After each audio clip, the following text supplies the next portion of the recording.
Hello and welcome to an action-packed episode of Bailey's Bug Blog featuring Andrew William Bailey, who's me, and a Brachypelma hamorii spider, which is the spider there. This is a species Mexican red knee. Now I'll just adjust the camera, just give you a bit better view of it.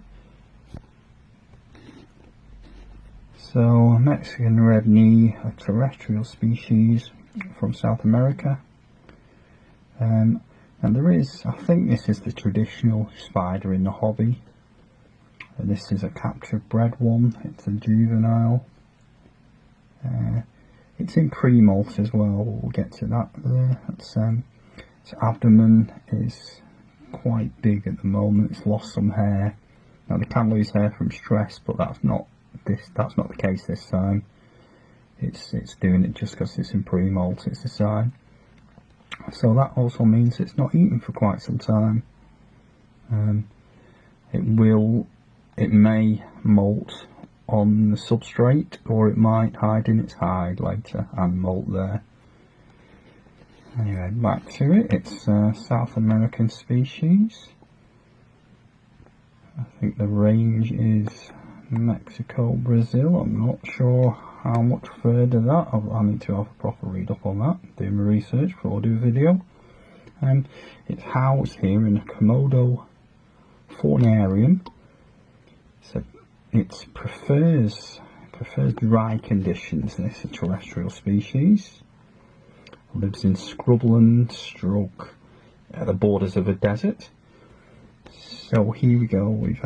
I've done some cosmetic decoration here. That's a bit of sand and a bit of Gorilla Glue cured together, and that's purely cosmetic, really. It's just I know it's only a spiderling enclosure, but some of them I quite like doing up.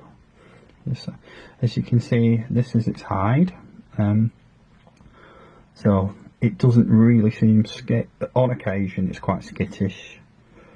But at present it doesn't really seem bothered by me. It's not been like that for a while. It's probably slowed down because of the pre-molt.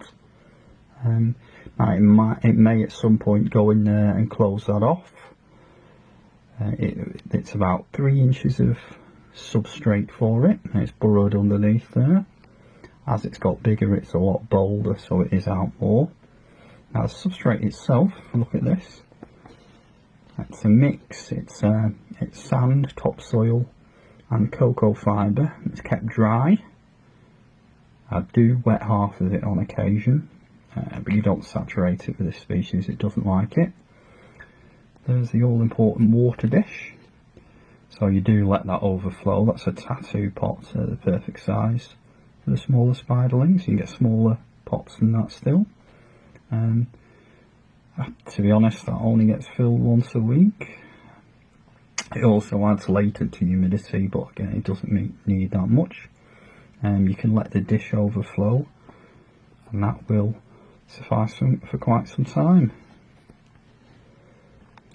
So that's a brief overview of this species. If you just have a look at the setup there. It'll take most food, well, when it's eating, when it's not pre-molt, it'll take most things. Crickets, locusts, waxworms, I like to feed them, or cockroaches. Doesn't seem bothered by our presence at the moment at all. So that is my video on one of my pets, Brachypelma hamorii. Hope you found that really interesting. I have fun making it.